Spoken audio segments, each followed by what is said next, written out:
मटियारी मां सिंधियाना news network की reporter जानड़ फ़कीर मजीब ज़िले काउंसिल के मेंबरन सैयद नवीद हैदर शाह, गुलाम शबीर अबड़ो, बासित खान रिंद, आविरिश सांद, बिलाल मजीदाणो, बचल जखरेजो, हाजी कमर मेमण ऐं ॿियनि प्रेस कॉन्फ्रेंस कंदे चयो आहे त मटियारी ज़िले जो क़याम मरहम सरदार ज़ुल्फ़िकार अली शाह जामोट ऐं संदन फ़र्ज़ंदन सरदार मोहम्मद अली शाह जामो जी कोशिशुनि सां थियो।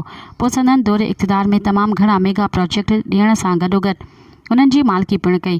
कुझु ॾींहं पहिरियां मटियारी डिस्ट्रिक्ट काउंसिल मां 2024-25 जी बजट जी मंज़ूरी ॾिनी वई ऐं मुख़्तलिफ़ तरक़ियाती रिथाउनि खे इन में शामिल कयो वियो। उन्हनि में हिकु अहम मनसूबे डिस्ट्रिक्ट काउंसिल जी नई बिल्डिंग जो क़याम पिणु शामिल कयो वियो आहे, जंहिंजी लाॻत तक़रीबन 20 करोड़ रखी वई आहे। जो त इहा बिल्डिंग अॻुवाट मटियारी ज़िले में मौजूदु आहे ऐं डिप्टी कमिश्नर पिणु इन ऑफिस में वेही पंहिंजो कारो वहिंवार हलाइनि था। बहितर आहे त उहे पैसा कंहिं अवामी मनसूबे ते ख़र्च कया वञनि।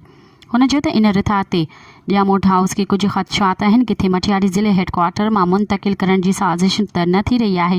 इन वाले सां जामोट हाउस सां लॻापियल डिस्ट्रिक्ट काउंसिल जे मेंबरनि पारां असेंबली जे फॉर्म ते पुछाणो पिणु कयो वियो, पर उनजो को वाज़ेह या तसली बख़्श जवाब न ॾिनो वियो। असां सरदार सैयद मोहम्मद अली शाह जामोट पारां इहो वाज़ेह पैगाम ॾियणु चाहियूं था त जेकॾहिं मटियारी ज़िले हेडक्वार्टर मां कंहिं बि ऑफिस जी मुंतकिली कई वई त उनजी सख़्त मज़ामत कई वेंदी ऐं एहतिजाज तहरीक जो पिणु ऐलान कयो वेंदो।